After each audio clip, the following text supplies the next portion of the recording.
Olá, estamos no ar com o podcast Vozes da Consciência, mais uma edição, hein? Eu sou Amanda Santos e junto com você nós vamos aí fazer uma viagem no nosso subconsciente e abrir a mente para pesquisas, dados e informações de especialistas. A ideia, gente, é ampliar vozes e abordar temas diversos como racismo, preconceito, desigualdade social e identidade de gênero, embasados sempre em estudos e reflexões que podem aí transformar comunidades. Olha só, é sempre por uma sociedade que enxerga além do óbvio e se informa antes de qualquer julgamento. Hoje o assunto é o aumento do uso do nome social que disparou nas escolas de Santa Catarina.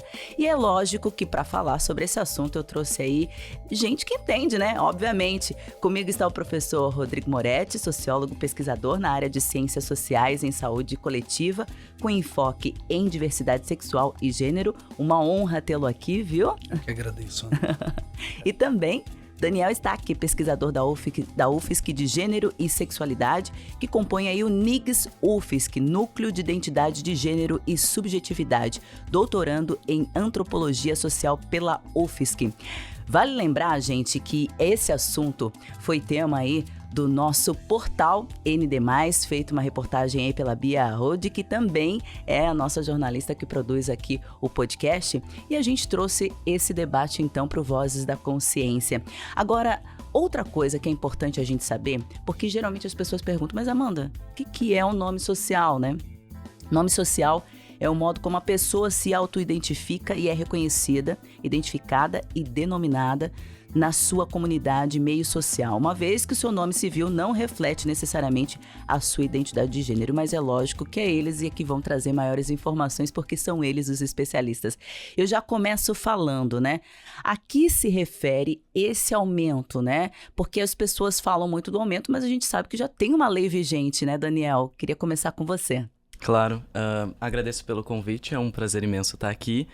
Uma das coisas que mais me chama a atenção, né, analisando e estudando um pouco essas questões de identidade de gênero, é o fato de o quanto as informações no contemporâneo elas são mais disseminadas através das mídias digitais, né?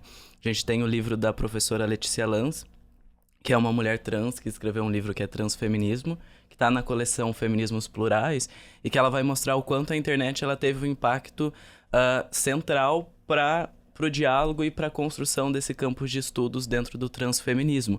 Então, acho que o aumento, né, da solicitação do nome social tem a ver com a disseminação da informação e esse acesso facilitado que as redes elas propiciam atualmente. E também temos a questão da lei que pouca gente desconhece, a lei de quando a gente passa a ter esse direito, a partir de quando. Queria que você falasse também um pouco disso, porque na nossa entrevista para televisão, você foi muito esclarecedor em muitas coisas que eu desconhecia, que vivo pesquisando, falando sobre o tema, né?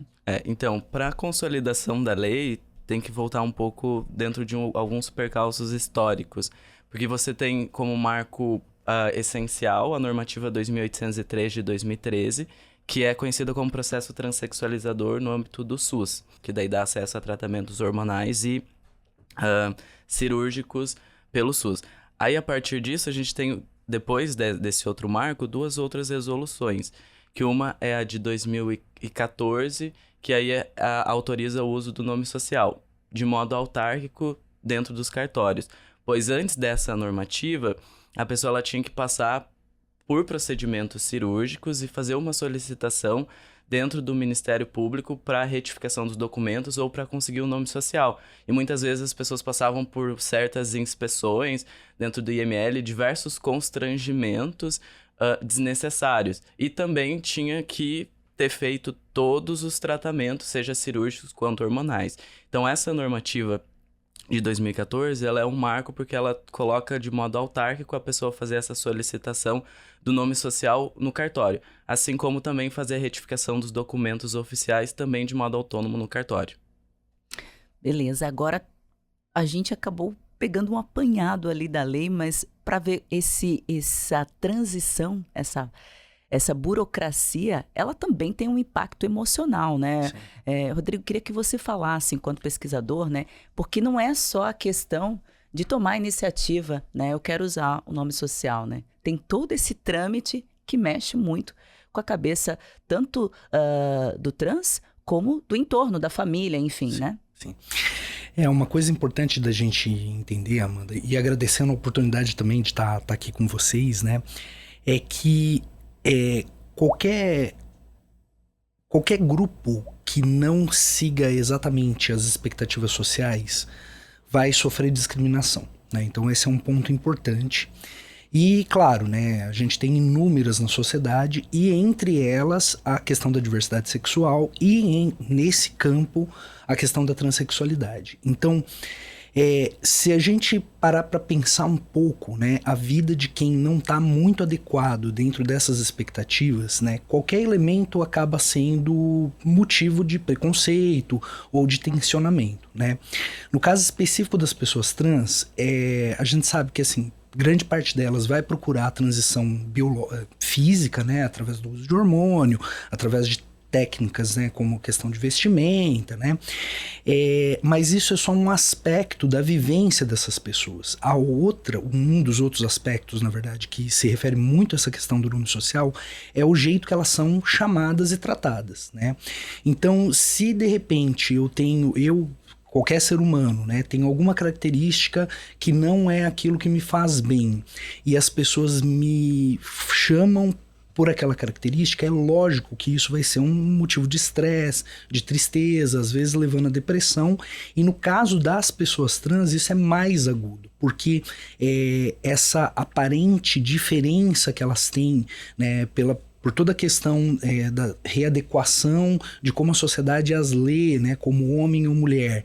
E vamos pensar, uma mulher trans, né, tá no seu processo de autoafirmação, de autoidentidade, de se mostrar para o mundo, e que é chamada por um nome masculino, o simples fato de chamá-las, né, no caso das mulheres trans, de um nome masculino, ou dos homens trans de um nome feminino, agride toda uma constituição daquela pessoa e faz com certeza com que ela lide com aquilo que é uma das coisas mais difíceis dela lidar naquele momento na vida delas. Então, o uso do nome social, ele é uma ferramenta fundamental de respeito humano, e respeitar o uso do nome social, certamente, é a gente dizer para aquela pessoa que tudo bem ela ser do jeito que ela é, e efetivamente não respeitá-lo é agredir, porque você está levando essa pessoa a uma reflexão sobre se realmente ela tem legitimidade ou não para ser quem ela está sendo, né? Então, nesse sentido, a gente sabe que os serviços de saúde, as escolas, os aparelhos do Estado, muitas vezes, eu quero acreditar que por desconhecimento das pessoas, essas pessoas são constrangidas, e esse constrangimento, somado a toda a violência que essas pessoas passam, vai desembocar em quadros de depressão, né? Às vezes de ideação suicida, né? E por mais que pareça uma coisa simples, é simples para quem não depende desse elemento para se sentir confortável, né? Então, o aspecto psicossocial do uso do nome social é dos mais importantes, e como você disse, né, não só para a pessoa, mas para as famílias, né, para todo o entorno dela, que certamente, com um ato muito simples, de muita humanidade, né, que é simplesmente chamar as pessoas do jeito que elas querem ser chamadas, você cria um ambiente saudável e um ambiente muito tranquilo em termos de humanidade mesmo. Então é muito importante que seja valorizado, né? Agora, Daniel, a gente precisa entender também porque o núcleo de identidade de gênero e subjetividade, ele funciona também como uma espécie de suporte, né? Principalmente para as pessoas trans, né? As pessoas que optam por uso do nome social, elas também, é importante a gente saber que elas também passam por um processo de transformação para se entender também. Então, esse acolhimento, né, ele se faz muito necessário. Sim, um dos pontos que acho que é também bem importante de destacar é o nosso papel enquanto sociedade civil nesse acolhimento, né? O núcleo que eu participo, ele tem alguns, dentro da história, consolidado diversos eventos com relação a nome social. A gente tem cursos de extensão nas escolas para também trazer essas questões de diversidade, identidade de gênero e diferença. Então a gente busca sempre estar dando esse suporte teórico também, e em auxílios com projetos de extensão da UFSC, que acho que muitas pessoas não sabem, mas o município aqui de Florianópolis tem um NAVIT, que foi inaugurado recentemente, que é um núcleo que ele está ali para acolher pessoas que sofreram situações de violência. Inclusive, dentro do Conselho Municipal de Direitos LGBTs, a gente compôs a comissão que resultou no NAVIT, e é lá que as pessoas podem estar fazendo denúncias nesse sentido, de não respeito ao nome social, de questões dentro da escola também, quando não fazem respeito à identidade de gênero, ou também homofobia, lesbofobia e outras agressões no município. É interessante divulgar que tem esse amparo dentro do Ministério Público aqui em Florianópolis, e ele é bem recente. Seria isso. E eles, qualquer pessoa pode participar, só estudantes. Eu falo não só do NAVIT, mas também da questão do NIGS. Como é que funciona isso? Olha, eu tenho, né, essa necessidade, escutei o podcast, eu estou ciente que existem esses núcleos, mas eu não estou nem na UFSC, não faço parte do Ministério. Eu me encaixo nesse perfil? Eu posso buscar esse tipo de núcleo? Sim, o núcleo ele é composto por pesquisadores, né, da UFSC que mantém um vínculo acadêmico, mas a gente faz atividades que se estendem para além da organização interna. Então, todo semestre a gente tem um grupo de estudos, que é chamado de GNIGS, que é o grupo de estudos do NIGS, em que a gente discute a categoria de gênero, sempre com temáticas e debates contemporâneos. O do semestre passado, ele teve como premissa inicial discutir gênero a partir de perspectivas mais contemporâneas, de conflitos contemporâneos, seja de outras perspectivas culturais, gênero enquanto uma categoria analítica e ampla. Esse semestre a gente também vai ter tá elaborando, né, uma premissa do grupo de estudos, focado também em disputas através dessa categoria de gênero, e um dos encontros é discutir sobre transfeminismo e feminismo radical, porque dentro da categoria gênero e dos campos de gênero tem posições muito diferentes. E o que a gente observa, e principalmente dentro da UFSC, é um crescimento do feminismo radical. O que é o feminismo radical? Ele é uma vertente do feminismo que se pauta muito na biologia ou numa ideia de um corpo biológico para dizer o que é mulher, para dizer o que é o sujeito do feminismo. E acaba que o feminismo radical ele é trans-excludente para pessoas trans. Então, na UFSC a gente tem, dentro do CFH mesmo, que é o Centro de Filosofia e Humanidades, certas disputas. A gente teve um trabalho do NIGS que foi apresentado no Fazendo Gênero, que foi o seminário internacional sobre gênero maior, que se tem conhecimento, e aconteceu agora no final de julho e início de agosto, um trabalho que é Vamos Ver Quem Tem Mais Tinta. Foi feito pelo Mel e pela Ana Lívia Camargo, que são integrantes do NIGS, onde eles analisaram escritas coloquiais no banheiro, voltando a essa ideia de uma aceitabilidade de pessoas trans e a sua contrapartida, que seria pessoas que não gostariam que pessoas trans acessassem os banheiros. Então fizeram uma reflexão bem interessante, e vai ter o primeiro evento do GNIGS, ele tem essa ideia de se estender para além da universidade. Então vai ser o que a gente chamou de Papo de Bar, Ciência, Gênero e Feminismo, que vai acontecer agora em setembro, no dia 18, no Bugio Trindade. A ideia é de deslocar as discussões para além da universidade, focando num cotidiano que seria o bar, um momento de socialização bem informal, para fazer essas apresentações das nossas pesquisas dentro do núcleo, incluindo esse trabalho que eu citei do Vamos Ver Quem Tem Mais Tinta. Bacana. Agora, Rodrigo, eu queria que você falasse também sobre essa questão da saúde coletiva, né? O que seria a saúde coletiva do qual você faz parte, né? Ela trata também, faz essa parte de acolhimento também, né? Ao trans. Então, quando a gente fala saúde coletiva, Amanda, a gente está falando de um campo que é acadêmico, né? Então, particularmente dentro das ciências da saúde, mas que vem de uma batalha pela reforma sanitária, como a gente fala, desde a década de 70. E assim, não querendo entrar muito, porque é longo o papo, né? Mas é o movimento que gerou a existência do SUS em 88, né? Então, a 8ª conferência em 86 e depois em 88 gerou a construção do Sistema Único de Saúde, né? Então, hoje eu sou, né, chefe do Departamento de Saúde Pública, né? Onde a gente reúne os sanitaristas, como a gente fala, da universidade, dentro do Centro de Ciências da Saúde. E o campo da saúde coletiva é o campo que vai pensar como as doenças se distribuem na população, né? Então os agravos de saúde, não só as doenças, que é a epidemiologia, como as dinâmicas sociais vão, né, gerar doença ou problema, né, que é as ciências sociais em saúde, e o campo da gestão e planejamento, que é o campo das políticas públicas, né? Nesse sentido, a gente tem um avanço justamente pela briga dos movimentos sociais, a própria ideia do SUS existindo, né? Então, o artigo 196 da Constituição diz que saúde é direito de todos e dever do Estado, né?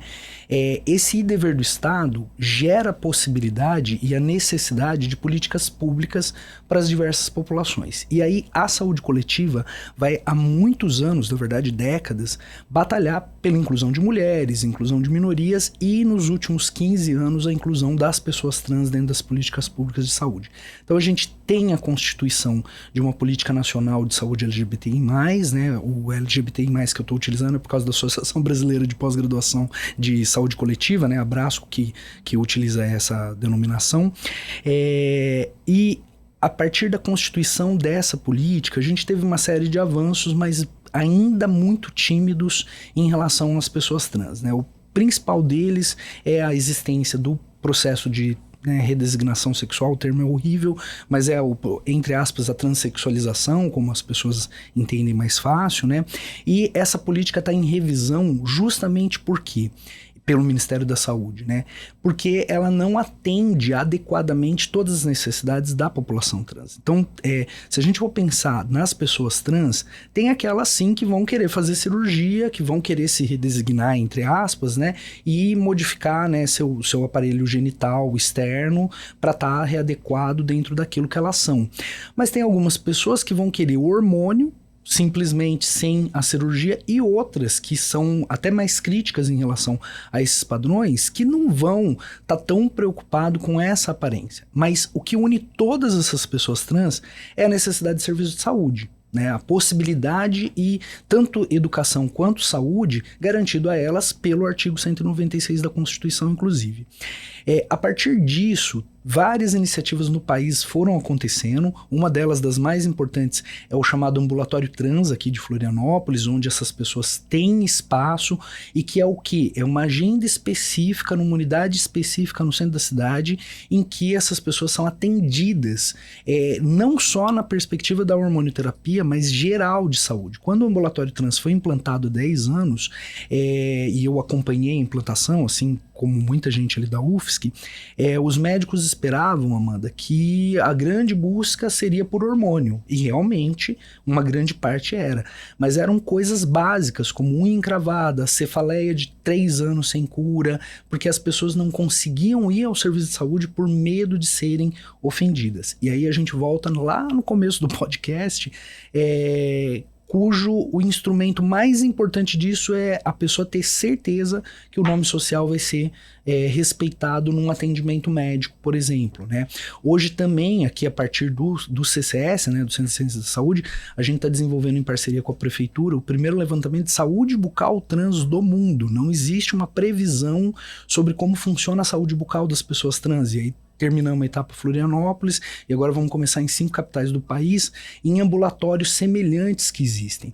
Só que voltando à questão da política pública, ainda essa coisa da atenção básica, né, que são as unidades básicas de saúde, os postos de saúde, vamos colocar mais tranquilo, eles não estão acessíveis à população trans, e aí a política pública tem sido repensada pelo Ministério da Saúde, tem um grupo de trabalho muito forte trabalhando nisso, inclusive com uma professora nossa do CCS, da enfermagem, que é uma mulher trans, a Helena Cortez, faz parte desse grupo de trabalho, para pensar como tornar essa saúde pública, né, a saúde coletiva mais próxima dessa população em específico, né? Então, a gente vê avanços, mas ainda tem muita dificuldade, e aí, claro, entra impacto de saúde mental, condições gerais de saúde, porque a gente passou um período que era muito importante tirar da invisibilidade essa temática. Passamos por um período que era muito importante constituir políticas públicas iniciais para que essas pessoas tivessem acesso. E agora a gente está num momento de implementar ações concretas que elas realmente acessem, né? Agora vamos lá, de uma forma muito didática, eu acho que a gente passa por isso, eu vou te deixar dar continuidade, Daniel, te interrompi, perdão. Mas para a gente falar, né, de uma forma muito didática, essa questão do acolhimento e das pessoas terem medo do julgamento, né, principalmente com relação ao nome social. Os nossos olhos nos cegam no cotidiano, né? Porque tem a pessoa trans, a população trans que não quer passar pela transição hormonal, né? E ela se autodeclara mulher, o homem, mas o corpo dela nos mostra o contrário. Como a gente, didaticamente, no cotidiano, pode acolher, né, de uma forma que não passe preconceito, sendo que para a gente é a falta de informação que nos derruba, né? Queria que vocês falassem um pouquinho isso. Vou começar, Daniel, você pode concluir com relação ao que o professor falou, mas eu queria que vocês ajudassem, até para quem está em casa, e vou dividir com vocês que passei recentemente por isso, né? E a gente precisa realmente aprender, né? Porque eu acho que é o caminho, né? Lavar direito os olhos, né? E saber que o mundo tá diferente, as pessoas agora têm o direito de falar o que querem, como querem, e a gente tem de aceitar e acolher, né? Mas vou passar a palavra para ti, Daniel. Sim, eu ia pegar um gancho do que o professor estava comentando, porque quando fiz minha pesquisa de TCC, foi em Santa Maria, no Rio Grande do Sul. E lá não tem nenhum ambulatório até o momento que eu concluí a pesquisa. Mas a minha pesquisa foi em 2019. E eu estava investigando a política pública, a normativa 2803 de 2013, no interesse de saber como as pessoas trans do município acessavam essa política pública. Até notar que, tentando estudar uma política pública desse nível, eu não tinha como concluir a pesquisa justamente pela falta do acesso dessas pessoas dentro das redes básicas, porque, segundo a normativa, quando você não tem um ambulatório especializado no município, você encaminha na unidade básica da tua residência, então seria o posto de saúde do bairro, e aí você é encaminhado para a unidade mais próxima, que seria Porto Alegre, né?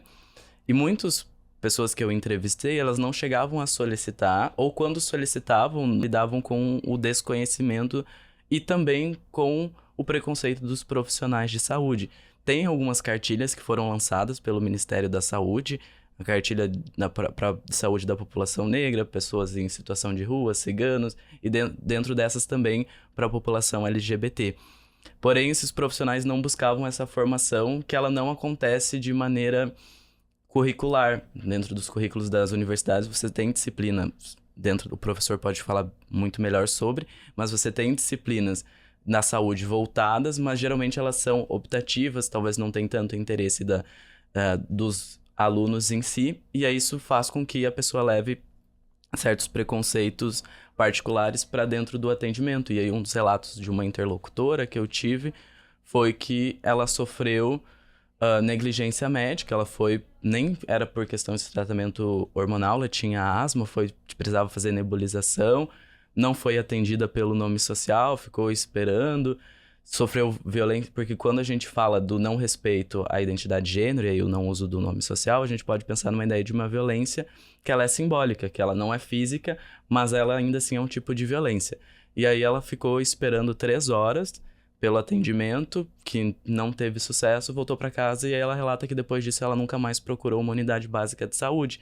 Então, é essa ideia de que as pessoas trans, elas não procuram só o sistema de saúde para fazer o tratamento hormonal e cirúrgico, mas sim para questões do cotidiano. E quando você tem esse desreconhecimento, essa não legitimidade do nome social, você impede com que essas pessoas exerçam o acesso à saúde num sistema que, em tese, ele deveria ser integrado, universal, e que esses preconceitos ou desinformações não deveriam perpassar dentro desse espaço. E aí, aproveitando para responder que você tinha falado sobre a maneira como a gente pode se portar no cotidiano, eu acho que é a pergunta mesmo, assim, o questionamento, porque a gente presume, né, você disse mesmo que os nossos olhos enganam, né? A gente já presume a partir daquilo que a gente consegue ver. E a gente também não tem esse ímpeto de quando vai se apresentar, tudo bem, eu sou o Daniel, eu uso os pronomes ele e dele, por exemplo. Sim, ou como você gostaria de ser chamado.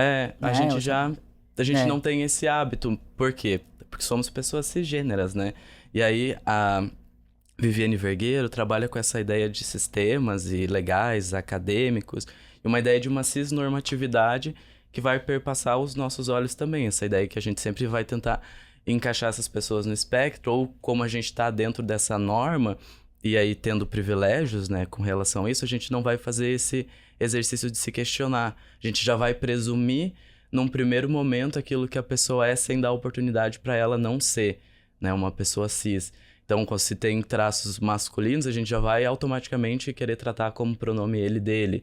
Então, acho interessante sempre perguntar, né, para a pessoa, mas também fazer esse movimento inverso de se apresentar e aí se demarcar enquanto sujeito, mesmo que visualmente as pessoas me leiam como homem, tá falando, não, sou Daniel, meu pronome é ele, dele, porque assim a gente consegue desnaturalizar essa visão que já está muito enraizada. Perfeito.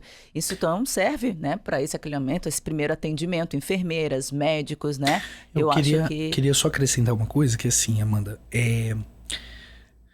se a gente for pensar, na vida cotidiana, as pessoas deveriam se pautar pela ideia de que é, no mínimo, educado que a gente pergunte para as pessoas como elas querem ser tratadas. Né? Numa sociedade que tem discutido isso muito profundamente, com posições bem diversas, inclusive, né?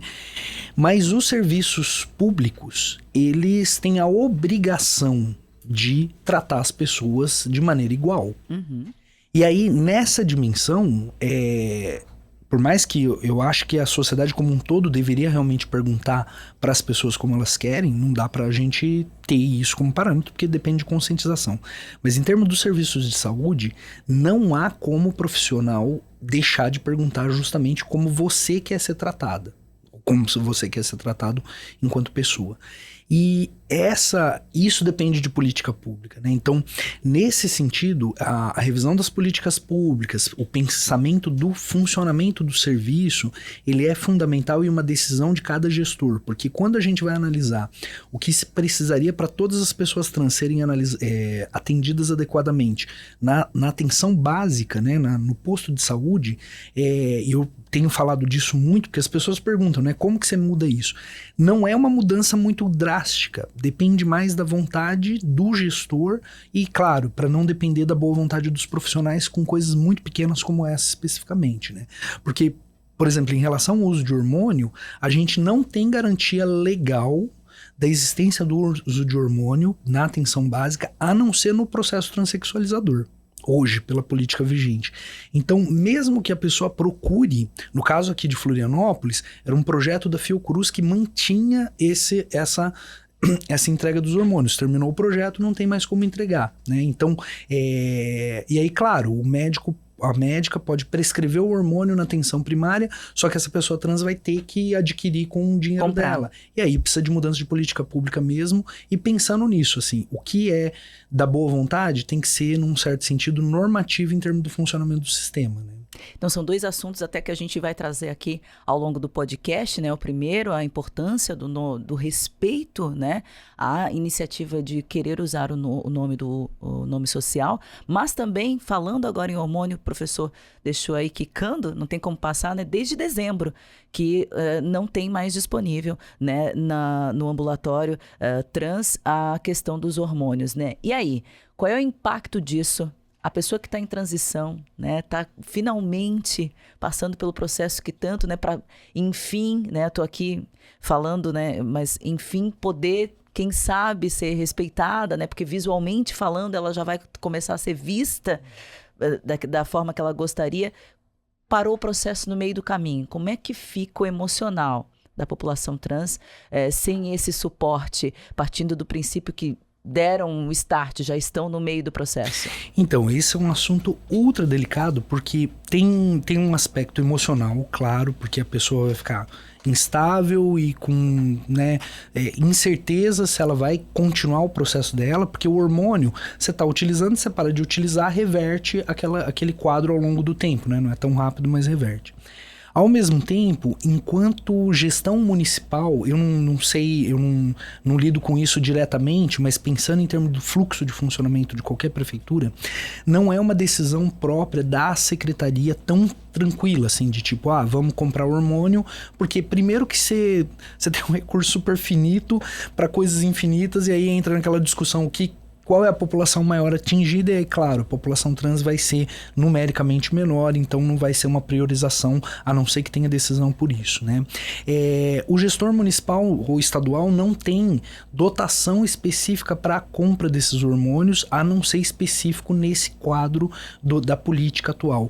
Então, Amanda, hoje a gente tem um momento de insegurança da continuidade desses tratamentos, porque quando a gente avalia, nem toda na verdade, grande parte da população trans não vai ter a condição de comprar esses hormônios mensalmente, mesmo tendo prescrição, né? Num determinado momento, não se conseguia nem dessa forma. Você não tinha médicos que prescreviam, e aí as pessoas entravam no mercado paralelo e compravam, sabe lá de quem, a preço e sem segurança nenhuma. Hoje, pelo menos, a prescrição está garantida, mas a questão da vulnerabilidade socioeconômica nessa população é maior e, sinceramente, para muita gente não adianta ter a prescrição se ela não vai conseguir comprar. Mas volto a insistir, isso é um pouco mais complexo do que simplesmente decisão de gestão, porque impacta em financiamento, né? Financiamento, licitação. E com relação à pessoa que está em transição, o impacto a gente sabe já da não aceitação, né, dos julgamentos, dentro do ambiente, não ter aí respeitado o seu direito ao uso do nome social, a questão de depressão e tudo mais, mas e aí somado à falta de hormônio, o que isso pode impactar? Certamente é um impacto desesperador, né, e que vai provavelmente ampliar quadros de depressão, quadros de ansiedade, porque essas pessoas já estão num processo de reconquista de si, de autonomia, a partir do momento, e o hormônio é muito importante para aquelas que optam por esse caminho, a partir daquele momento que isso não é garantido, a questão de saúde mental dessa pessoa vai ser afetada sim, os quadros vão piorar, então você acaba tendo consequências e muito além da questão emocional estrita, mas também biológica, porque o estresse constante ele vai levar a maior número de doenças, inclusive infecções, outras decorrências que não é só o lance de estar feliz ou não estar feliz, entendeu? Você vai ter realmente consequências biológicas. Além disso, tem toda uma questão do corpo, que você está num processo e que você está, né, orientando ele para uma direção, e você suspende o retorno para, né, vamos colocar etapas anteriores dessa transição, é outro motivo de preocupação e certamente de adoecimento, pelo menos psíquico, dessas pessoas. Então, a situação é muito delicada, Amanda, porque se começou um processo, se ofereceu para elas, mas agora não tem continuidade, né? É um quadro, para mim, pior do que você não oferecer, se a gente for pensar, entendeu? Você vê luz no fim do túnel e de repente você trava... põe pra trás, te joga lá no fim do túnel de novo, entendeu? Daniel, você está tendo acompanhamento com relação a pessoas que já estão, têm acesso a pessoas que estão lá na UFSC e que estão com esse tratamento interrompido, ou pessoas que não querem fazer a transição? Como é que as pessoas que procuram o núcleo? Qual é o perfil, geralmente, assim? Tá, eu queria só pegar um gancho também no que o professor estava falando sobre a ideia de uma cidadania precária, que é um conceito da Berenice Bento, que ela cunhou ele enquanto ela estava fazendo pesquisa com pessoas trans acessando, né, os serviços legais, mas principalmente o de saúde, que seria a ideia de o Estado conceder, a partir de uma política pública, certo serviço, mas por outro lado dificultar o acesso dele. E aí pensar nessa ideia de uma cidadania que ela é precarizada, né? Você dá a chance, mas você, por exemplo, dificulta o acesso. Você tem a lei, mas você tem 5 hospitais no Brasil todo, na época eram 5 hospitais, agora eu não tenho certeza da quantidade, que fazem esse tipo de tratamento. Você cria um ambulatório na cidade de Florianópolis e depois de um tempo você suspende o uso de hormônio. Então é trabalhar sempre nesse limiar de uma precarização da própria cidadania e da possibilidade de existir. Pensando com relação ao núcleo, temos algumas articulações, né, dentro a UFSC tem a rede trans, que ela é mais ativa dentro dessas questões da transexualidade e identidade de gênero. Inclusive, teve toda uma articulação no ano passado que culminou nas cotas para pessoas trans no ensino superior. O professor trouxe essa ideia de algo que é muito mais complexo mesmo, porque ela envolve a parte da educação, a questão da cidadania, certas normativas com relação à ideia de um corpo biológico que perpassa ainda o sistema de saúde, por isso a necessidade de estar fazendo uma revisão dessas políticas públicas.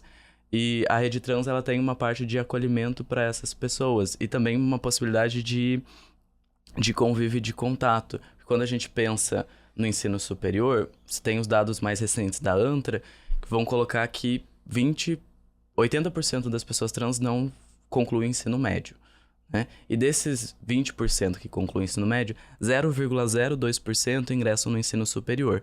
Então, a Rede Trans UFSC, ela vem como um coletivo também que faz o apoio para essas pessoas se encontrarem, porque a gente está falando de uma minoria numérica, né? Não só uma minoria em termos de minoria social, que tem que encontrar entre si essa ideia de apoio, porque como a gente já está discutindo, se tem essa precarização de uma cidadania. Então, dentro da UFSC você tem a possibilidade de usar o nome social, mas às vezes por vias de modo burocrático você tem uma dificuldade. Você vê essa ideia de uma cidadania precária. Por exemplo, entregas de trabalho.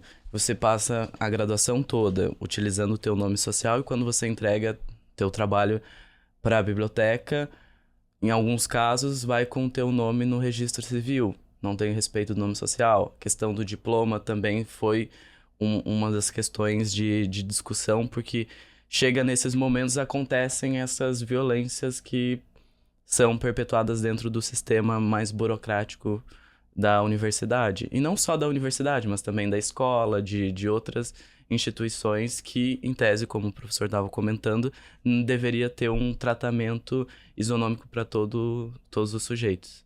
Falando em violência, exatamente isso. Olha só, o número de crianças e adolescentes que solicitaram registro passou de 56 para 515 em 2024, em um período de 2 anos, aí, de 2022 a 2024. O nome social, né, é a denominação pela qual pessoas transgêneros se identificam, né, e desejam ser reconhecidas, como eu já mencionei aqui. Daí o crescimento dos cadastros na rede estadual de ensino foi observado no ensino fundamental, no ensino médio e no EJA, Educação de Jovens e Adultos. E entre os alunos no ensino médio, as solicitações passaram de 44 em 2022 para 395 em 2024. Essas informações estavam aí na nossa reportagem da Bea. É Hold ou Rod? Hold, para eu falar certinho, que a gente pegou e transformou ela também em reportagem de TV, inclusive, que o professor Rodrigo participou. Queria falar, na entrevista, inclusive, o senhor trouxe a informação sobre essa questão de violência. As pessoas dentro de sala de aula, colegas de sala de aula, seja universitário, seja dentro do colégio de ensino médio, como é a apuração aqui, os colegas de aula, os professores, eles precisam entender que é um ato de violência, né? Não respeitar o nome do uso social, né, professor? Sim. Isso é uma coisa bem interessante, Amanda, porque se a gente for analisar anteriormente a essa questão específica da população trans ou de uma pessoa trans no ambiente escolar, a gente tem uma sociedade que tolera violência em escola. Então esse é um ponto que é importantíssimo da gente entender, né? Que o ambiente escolar é um ambiente violento e que se permite muita violência, né? Se discute muito a questão, particularmente, do papel da família em relação às crianças e adolescentes que estão lá, né? Em relação a especificamente o ambiente escolar, é óbvio que se uma criança ou um adolescente se entende enquanto trans, né, e tá nesse processo, tudo aquilo que a gente conversou pro adulto ou no ambiente universitário é muito mais delicado porque tá na formação dessa pessoa, né? Uma outra questão, né, grande parte da população trans acaba sendo expulsa de casa quando se assume em termo familiar, né, e aí a gente tem toda uma sorte de problemas e de decorrências que essa população passa a ter, que essas pessoas passam a ter, as mulheres trans que acabam caindo, né, necessariamente ou, né, com maior proeminência nas possibilidades de trabalho sexual, né. Agora, falando do ambiente escolar em si, uma criança trans, ou particularmente um adolescente trans, que reivindica o uso do nome social, ele, em grande parte dos casos, está apoiado pela família dele, né? O que a gente tem de estudos nos ambulatórios trans no Brasil, em termos de atenção básica, é que uma parte significativa dos pacientes e das pacientes são adolescentes levados pelas suas famílias, por mães e pais que aceitam essas pessoas. Então, eu não me surpreendo com esse aumento do pedido de uso de nome social, porque tem muita família hoje que entende de maneira muito mais tranquila, inclusive porque tem sido discutido isso na sociedade, que aquela pessoa nasceu trans e que, como família, como amor, a gente deve cuidar na medida daquilo que a pessoa precisa, né? Imagina a situação, no ambiente familiar, aquela criança trans ou aquele adolescente trans é respeitado e tem pais que, por exemplo, aceitam e levam, né, essa pessoa para um tratamento ambulatorial. Sim. E aí chega na escola, o educador ou educadora, os colegas, simplesmente não optam em usar de violência contra aquela pessoa, porque não respeito ao uso de nome social é violência, antagonizando aquilo que é o respeito familiar e o desejo da família, inclusive, com a vivência dessa criança. Isso, com certeza, leva essas pessoas a não quererem estar no espaço escolar, a não terem seu direito de se desenvolver enquanto, né, capacidade intelectual e de formação mais formal mesmo, né?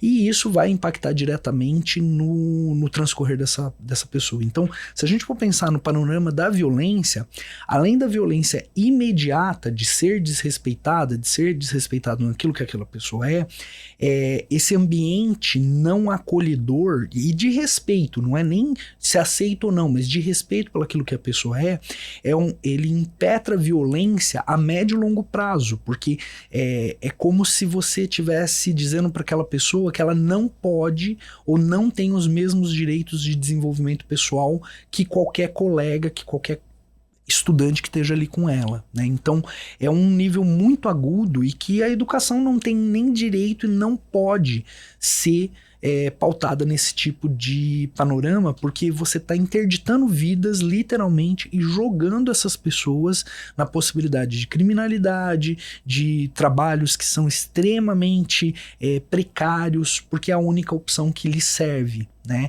A gente tem pessoas trans, e ao longo desses 15 anos que eu trabalho com a temática, que me encantaram pela genialidade delas, né? Inclusive, e aí eu vou usar o termo que elas mesmas usam, né? Assim, algumas travestis aqui de Florianópolis, né? Senhoras já até mais avançadas de idade, que você conversando, você fala assim, cara, se essa pessoa tivesse tido o mínimo de respeito desde que ela nasceu, quando ela começou a estudar, talvez hoje ela não tivesse na situação de vulnerabilidade que ela tá, porque simplesmente, Amanda, é uma mulher trans, né, desde o nascimento. Paralelamente, eu trabalho muito fortemente com um grupo de sociologia da saúde na Inglaterra, em que a líder é uma mulher trans com quase 70 anos de idade e que fez ensino fundamental, médio, graduação, mestrado, doutorado e virou professora, assim como um número imenso de pessoas, simplesmente porque a Inglaterra está discutindo isso há mais tempo e principalmente a questão de respeito a direitos individuais, né? Uma coisa é eu pensar a transexualização, a transexualidade de uma outra pessoa me atinge em que? Se eu efetivamente, eu vou me alterar em conviver e respeitar alguém, fica uma coisa que pra mim é muito complicado de entender, sabe, Amanda? Assim, onde respeito pode ser ruim, onde violência pode ser boa, onde exclusão pode ser boa em todos os sentidos. Então, o fato de eu conviver com uma pessoa trans e respeitá-la me torna mais humano. O fato de eu respeitar a diferença do outro e conviver com isso me torna mais humano. Qualquer forma de exclusão me torna menos humano, porque ser humano é ser solidário, né? E aí, nesse sentido dessas pessoas, volto a insistir, a violência no ambiente escolar, para mim, ela é mais séria do que o ambiente da prestação de serviço de saúde, porque ela impacta no desenvolvimento dessas pessoas. Não é tão somente, não minimizando o momento da violência, o momento do desrespeito ao nome social, mas é a interdição do desenvolvimento como ser humano, como capacidade produtiva, como, né, o Daniel comentou aqui, né, a gente se a gente for pensar, a UFSC tem mais de 30 anos de atuação em relação à população trans, em estudos, né? E muito recentemente a gente passa a ter iniciativas que são as próprias pessoas trans que estão tocando dentro da universidade todo o processo, né? Claro que há 30 anos atrás, se ninguém mexesse, não ia virar, né? Mas hoje a gente tem uma professora trans dentro do Centro de Ciências da Saúde, né? Uma enfermeira que trabalha com essa temática, mas trabalha com outras temáticas também, porque essa é outra questão, né? Não é porque uma pessoa é LGBT ou trans que ela tem que trabalhar especificamente somente com a temática, né? E aí você começa a ver que tem algumas mudanças, mas ainda a gente está discutindo a possibilidade de pessoas trans no ambiente escolar, de ensino fundamental e médio serem respeitadas, e volto a insistir. Para mim, o caso mais grave é quando as famílias têm tranquilidade com a transexualidade daquela criança e do adolescente, e a escola, os colegas, né, a instituição escolar fala para aquela pessoa e para aquela família que isso é problemático, né? Quando a gente entra nos outros grupos, os grupos mais frágeis, que são aqueles que as famílias também não aceitam, aí o ambiente escolar deveria ser um espaço de acolhimento, porque a pessoa vai viver a violência no ambiente escolar e às vezes uma muito pior dentro de casa, né? Então... E aí entra Desculpa também, me estender, mas imagina, é porque... o espaço é de vocês. Eu sou só um meio aqui, sou só uma condutora. Mas aí entra essa questão da violência, entra muito nos dados que o Daniel trouxe, que é a desistência escolar, que é a negativa de ir num posto de saúde, né? Então, quer dizer, a pessoa vai automaticamente se excluindo dentre tantos os reflexos negativos que o senhor mencionou, emocionais e tudo mais, né? Então, a incapacidade dela continuar, seja com o seu intelecto, seus estudos e tudo mais, pode começar aí no primário, no ensino médio, enfim, né? Por conta dessa negativa, né? Dessa violência dentro da sala de aula. É por aí, né, Daniel? Sim, acho que a escola, ela tem esse papel ambíguo quando a gente está falando sobre sexualidade, gênero, questões étnico-raciais também, entre outras, porque ela reproduz um currículo normativo, que ela é um currículo oculto, a ideia de que você tem os conhecimentos ali básicos, uma estrutura curricular, mas em paralelo, de modo oculto, você tem um currículo normativo que vai estar excluindo sujeitos que não estão dentro dessa norma, pensando pessoas trans, meninas lésbicas, homens gays, pessoas não binárias. E só que também é na escola que a gente tem essa oportunidade de mudar. Acho que ou a grande parte do que a gente vem discutindo poderia ser remediado a partir do conhecimento, né? Seja de uma formação para os profissionais de saúde, no quesito de gênero e sexualidade, seja uma formação... E também aqui pensando o podcast como uma produção de um conhecimento que também vai atingir as pessoas. Então, a educação ela tem esse papel de transformação. Mas aí na escola, você tem esse outro papel também de normatização, né? De uma educação que ela é normativa para alguns sujeitos.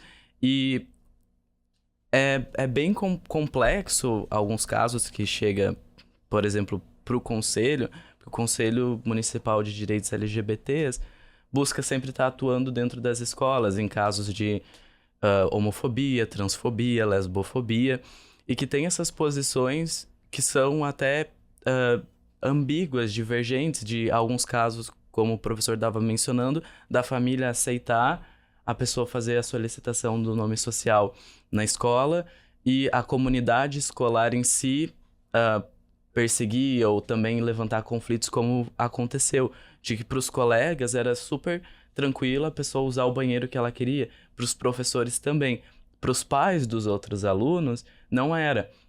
E aí veio toda uma discussão e conflitos dentro da escola. Em alguns casos também acontece da comunidade escolar ali, de professores e gestores, não fazerem daí esse respeito, querer que a pessoa use um terceiro banheiro, o banheiro dos professores, né? Então traz esses constrangimentos de todos os lados, seja da comunidade escolar, dos professores, e tem alguns casos que a família mesmo não aceita. Tava conversando com uma colega que trabalhava numa ONG aqui de Floripa, e aí ela trouxe essa delicadeza, porque a gente estava discutindo sobre isso, de que ela percebeu que alguns alunos tratavam a pessoa diferente, em outro pronome, ou com outro nome, ou que tinha um nome diferente no WhatsApp. E ela fez isso de ir e perguntar e conversar, você quer ser tratada assim? E a pessoa fala, sim, mas a minha família não aceita, né? Então, dentro do ambiente familiar, era tratado de um jeito diferente.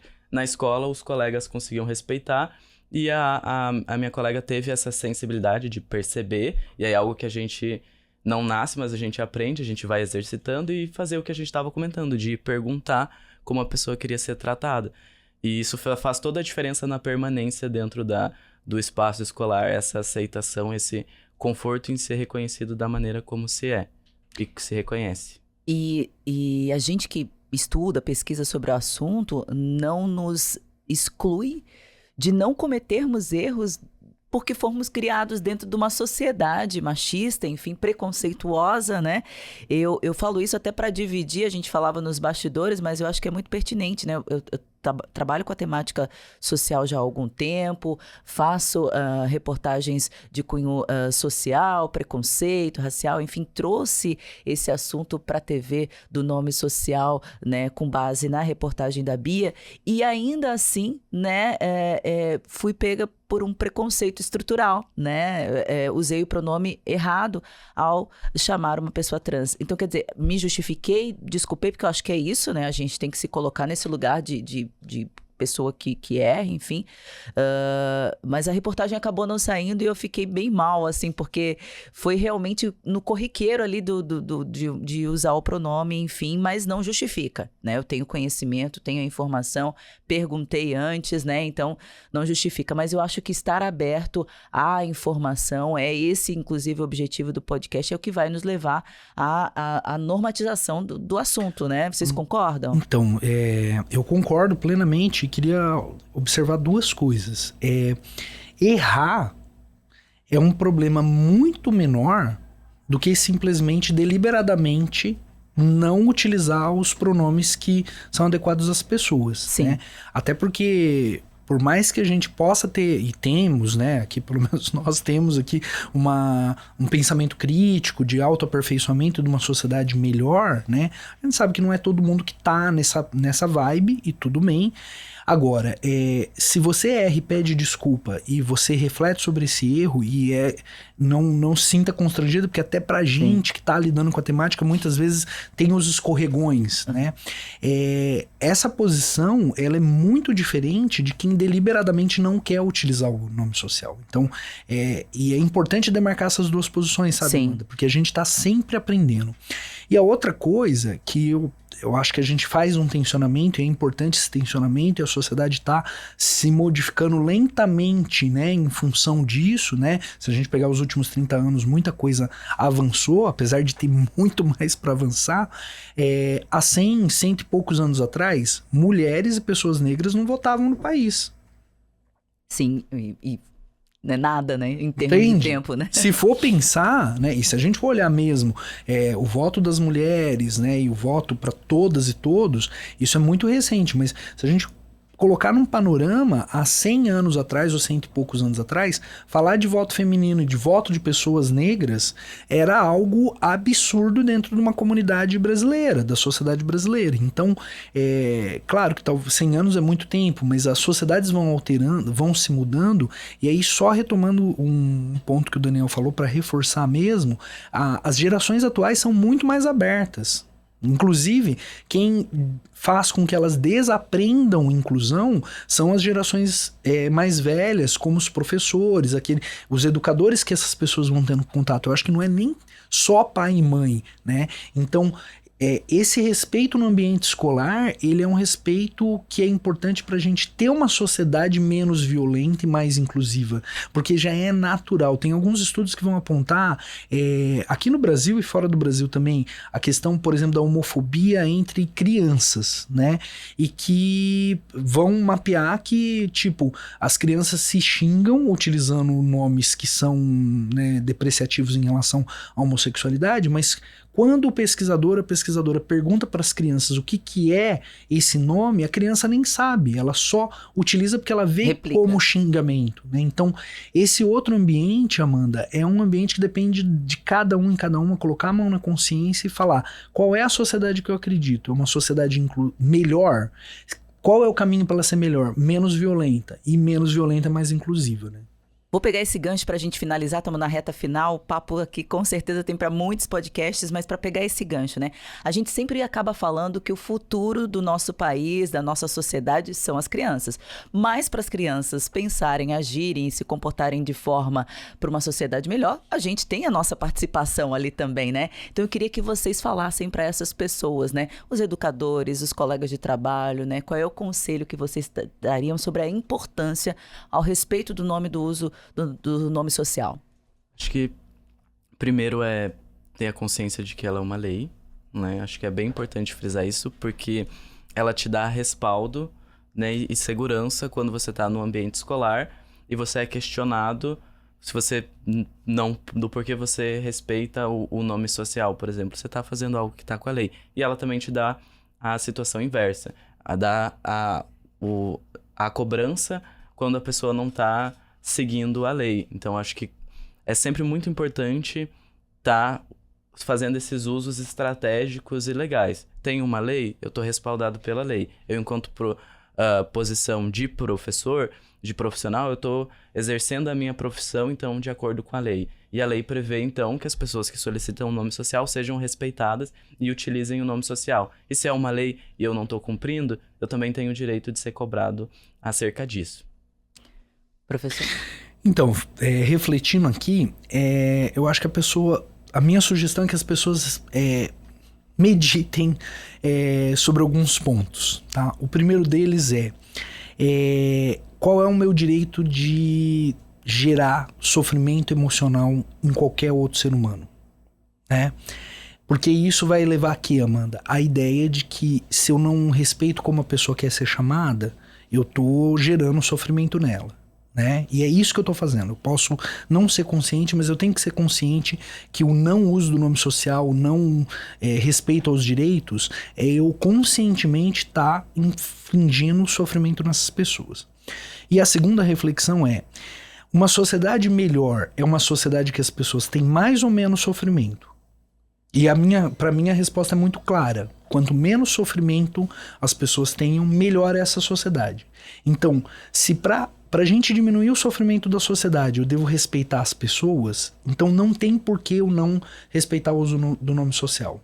Por exemplo, ou da inclusão de pessoas trans, ou seja, de quem for, né? Eu concordo com o Daniel, tem um aspecto legal, mas eu acredito, na verdade, que cada um de nós consegue transformar pelo menos o entorno da gente. Então, se eu tenho um entorno, por exemplo, dentro da escola, do serviço de saúde, ou seja, onde for, onde as pessoas percebem que há mais respeito, que elas não vão ser violentadas, que tem menos sofrimento, isso quer dizer que eu tô fazendo uma mudança na sociedade como um todo dentro daquilo que me alcança, né? Porque eu tô tornando o ambiente mais humano, né?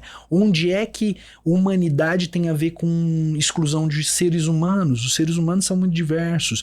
A gente tá falando, a população LGBTI+, estima-se que tá no mundo inteiro entre 15% e 20% das pessoas. Então, se a gente for arredondar, de cada 5 pessoas, uma pelo menos tem chance de ser LGBT, e entre elas as pessoas trans. Se eu não sei isso, é porque talvez as pessoas não tenham segurança de falar pra mim, e talvez me achem homofóbico, LGBTfóbico. Então, que sociedade que eu tô construindo a partir dos meus atos, né? É uma sociedade mais inclusiva ou mais humana ou menos? Eu tô infligindo sofrimento nas pessoas ou não? Então, eu acho que esse é um caminho e que serve para qualquer ambiente, não só o escolar. Sim, e em complemento, né, a ideia de formação, de buscar conhecimento mesmo, né? Como que você cria esse ambiente mais confortável, aprendendo, né? A gente estava comentando nos estudos de como o preconceito ele não é inerente no sujeito, ele é ensinado, né? As pessoas elas aprenderam a ser preconceituosas por diferentes vias, pela criação da família, pela escola, por uma ideia de preconceitos que são estruturais, que moldam a nossa visão de mundo enquanto sujeito, e a gente tem esse exercício de desconstrução dessa visão, e como a gente faz isso é através do conhecimento, lendo, escutando pessoas trans, visibilizando a causa, se colocando como apoiador de diferentes maneiras, né? Acho importante isso, de questões de protagonismo também, mas é se colocar nesse lugar da escuta, enquanto pessoa cis, de estar escutando uma vivência que não é nossa, né? No momento em que às vezes a pessoa vem e fala, eu acho que você foi transfóbico aqui porque você não me respeitou dessa maneira como eu gostaria. E aí tem essa ideia de uma defensiva, né? Num primeiro momento, tipo, não. E aí, voltando à situação que você se relatou, essa humildade do reconhecimento dessa nossa limitação enquanto pessoa cis e, em contrapartida, buscar sanar esse déficit de humanidade, esse déficit de conhecimento através de diferentes vias, né? Pensando a ideia das mídias digitais, a gente tem uma possibilidade de acesso à informação muito mais facilitada. Então, a capacitação e o conhecimento, quando a pessoa decide não buscar, ela também é uma escolha política.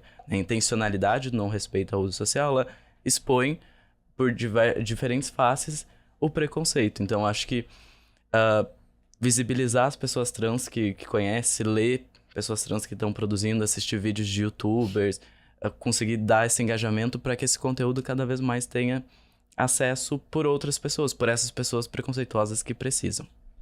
Perfeito. Queria agradecer ao professor Rodrigo Moretti, sociólogo pesquisador na área de Ciências Sociais em Saúde Coletiva, com enfoque em diversidade sexual e gênero, e o Daniel Stack, que esteve conosco também, pesquisador da UFSC de Gênero e Sexualidade, e compõe o NIGS, que é o Núcleo de Identidade de Gênero e Subjetividades.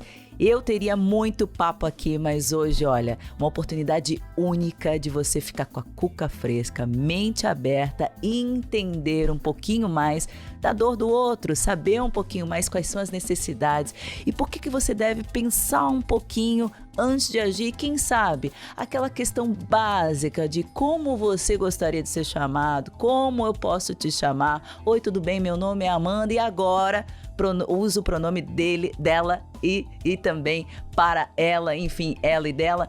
E eu queria dizer para vocês isso. É esse o objetivo do Voz da Consciência. Encerrando, então, a ideia é amplificar vozes mesmo e abordar temas diversos como racismo, preconceito, desigualdade social, identidade de gênero, embasados em estudos e reflexões. E hoje, mais uma vez, com convidados mais que especiais. Eu espero que você tenha aproveitado essa oportunidade única de rever alguns dos seus conceitos ou de quem está aí ao seu entorno. Obrigada mais uma vez, a gente fica por aqui. Até a próxima edição. Tchau!